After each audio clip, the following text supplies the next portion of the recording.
Colour কি ভোলা মাছের, কমলা colour না? একবারে মনে হচ্ছে রং করে পাঠাইছে। আজকে এই ভোলা মাছের ঝাল করব।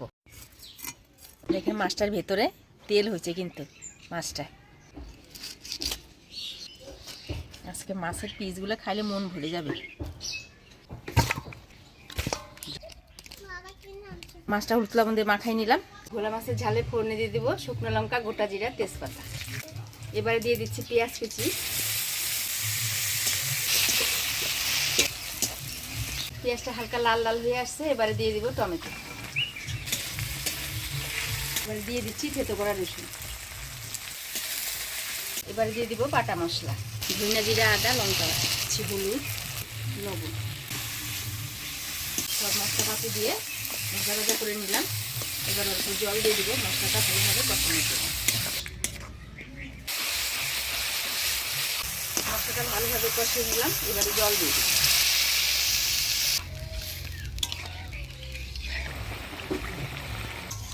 ঝোল জাল হয়ে গেছে, এবারে ভোলা মাছগুলা দিয়ে দেব।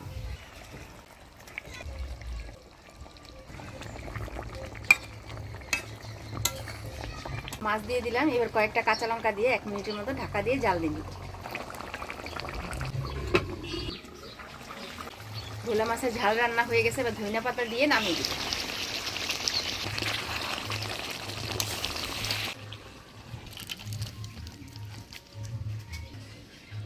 ভোলা মাছের ঝাল